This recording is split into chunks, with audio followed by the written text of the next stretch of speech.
Alright, so welcome everyone to our class today. So just a very quick roll call while we're here so we can make sure everyone is here. So call here when you hear your name. So Zed. Yep. Thank you. Dan. Yeah. Thank you. Nathan. Yeah. And Patrick. Yep. Excellent. We're all here. Perfect. Thanks for that. So today what we're doing is we're actually getting into our new curriculum or new area module for the curriculum. And so what we're going to be looking at is the English language and how it's changed. So this is our first foundation lesson. So we're going to have a look at a few letters that have changed from where we originally started off with and how they've changed throughout the period. And then also looking into how some of the punctuation has changed as well. So we'll see a few letters that some you might recognize, some you won't, but that's okay because we are going to build and go from there. So this will then allow us to go even further into our next lessons. Okay, so the first one we have has anyone seen this before? Yeah? Yeah, what have we seen it before? Who wants to go? And, yeah, so absolutely correct. So this is nowadays is a symbol, and it's known as representing and. So does anyone actually know what used to be a letter, used to be our 27th letter? Does anyone know what its name is? Is it?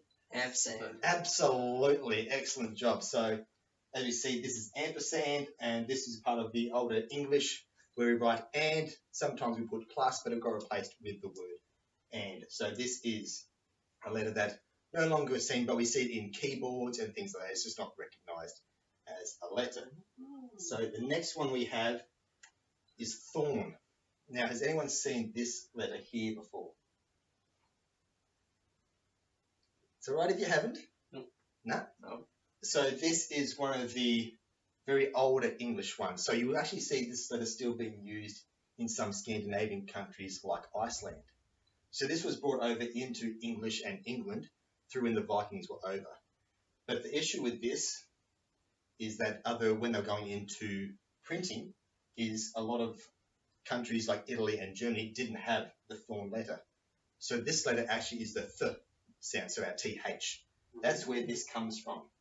And what happened is because of Italy and Germany didn't have it on their printing, they would print this one here, which is our Y with our little E above it. So has anyone actually seen any signs or heard the phrase like ye old? Like the ye old British pub, the ye old car wash. Yeah, we've all heard about that? Mm-hmm. Yep. So that Y is actually meaning thorn. So when we read it as ye old, we're actually supposed to read the old. So again, there's a few moments where it's like, that's a bit different. But yes, it got replaced to this because of the printing, as we know, with a lot of the Renaissance times and Reformation times, there was a lot of printing being involved. It was gradually going up and up since Renaissance. And so printing was going on, and of course they didn't have the thorn.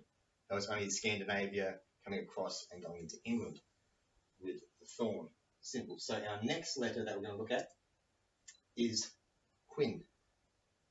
Now this letter comes from very old English. Has anyone seen this one before? It's all right if you haven't. No. So this was one of the original qu sounds that we had. So the issue is when English was being written down, and a lot of our letters were coming from Latin. So Latin writing didn't have the qu sound and didn't have that letter. And so Quin was created, but it was also in battle with that. Does anyone know what that is? To use, absolutely. So this is the very old W. Oh, I was about to say that. Mm-hmm. Yep. Yeah. Absolutely. I can see you. It's all coming together. So what it was these two were both acceptable at the same time. Mm-hmm. So both Quin and the W were accepted in any writing. Mm-hmm. But of course, which one do we think prevailed? W. Absolutely. Assume the W. Yep. Assume the W is. So what would happen is, that got more use, and so it became more accepted. So eventually, as time goes by, it got joined up, as we see here. And then our writers got a bit lazier. They would go with what now looks like two V's. Mm-hmm. So for those that were asking me before, Why is it called a W instead of a double V? That is our answer, because it was originally written as 2 U's rather than 2 V's. So now we're going to look at a bit of punctuation. Harry Potter. Indeed, right there. Thank you, Mr. O'Connell. Very good. So here we have the interrobang. So this is very, very different. So as you can see, this is basically a question mark and an exclamation mark put together. And what this one meant was irony, sarcasm. I've got to add rhetorical question as well. And that's what this came in. So whenever you see this at the end of a sentence, that is what it meant. It was either ironic statement or sarcasm or rhetoric question. So we always know what a rhetoric question, don't we? Yep. Anyone want to share? Was that a rhetorical question? Very good, very good. I like your thinking there. Excellent. And this is actually starting to make a bit of a comeback. So this is quite an older punctuation. That's making a comeback since about the 1950s, where people see it as an excited question. So they say like, yes. So it's like, are we really going to Movie World? Are we really going to Wet n Wild? See how it's excited and adds that question. So that's where that has been coming in back into it. Now this is the ironic tracker. So very German sounding, isn't it? So this is basically just showing irony. Now this has kind of lost popularity, because if it was really irony and you had 2 in there, you look like an SS operative from Germany, and we don't want that, do we? So a lot has been stepped away from our punctuation marks there with these bits. We good? Yep. We're gonna have a bit of a laugh if you like. It's all good. It's good to have a bit of humour in there. So one of our last bits, I just want us to have a look in and have a think about how things have currently been changing. What's some of the things that we've noticed that are changing in our modern day English language? Like what's some of the things? So have a think about spelling, punctuation, emotion, technology. How do we change? How are those things being shown in some modern day things? So this is open to the floor now. So have a bit of a think. Spelling and stuff changing a lot with texting. Absolutely. Things where lots of things like becoming shorter and dropping out letters and things like that. Yeah. So what's some examples there? Like love is in LUV. Yep. And then you get like abbreviations as well, and all that like YOLO or. Yeah, absolutely. So those are absolutely massive big changes. So those are like seen as accepted. Like if you saw LOL on a text, you'd know exactly what that means. It means like the whole laugh out loud and everything. So that's exactly. Except it's my mum. It's lots of love. Lots of love. Which is hilarious. Again, excellent. See, more changes. So as we see, our alphabet and our letters keep on changing, and they're changing into our spelling as well. What's something else that we see in some of our writings in technology as well that's changed as well? Emojis. There's a big loud. Emojis. Emojis, absolutely. Thank you, Dan. So what does emojis do?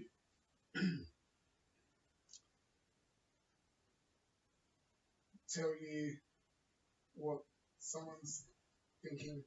Yeah, absolutely. Well, they're just little pictures and symbols that emphasise what your message you're carrying. Absolutely. So they help show. This is what I was meaning. So if you're meaning as a joke, you might have the laughing emoji in there. If like you're trying to show the emotion of being sad, you'd have the sad emoji in there. And so absolutely. So these are really big things. So you might have something like, I don't know if they'll take this as a joke. But when you use like an emoji as say punctuation, it might show, yes, this is what I'm meaning. This is what I'm showing. Very much like how the interrobang was showing, rhetorical questions, so we can tell what it is. The emoji shows us that, yes, I'm just having a joke. Anything else that we can think of that might have changed?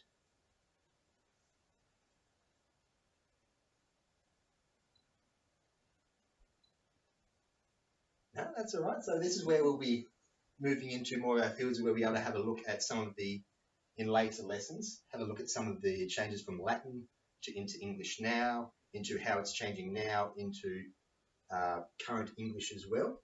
And so have a look at some of the rulings as well. I've got one actually. Yep. We get new words that become invented. Yep. Like with things like Google.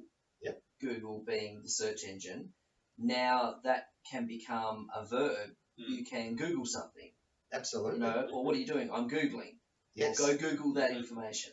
Absolutely. So spot on. technology has introduced new words to us. Absolutely. Excellent points there, Zeb. Brilliant.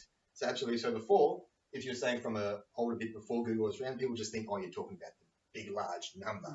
So of course, Google is a number with a 1 with 100 zeros behind it. But now we know, like, it's a search engine. And so that it's going like, if I'm to Google something, absolutely, it's a verb and spot on. Excellent changes. YouTubers. YouTubers, absolutely. Again, new words coming in. Things like influencers as Yep. well, which has taken over a whole nother meaning Absolutely. from, with Instagram or anything like that. Yep.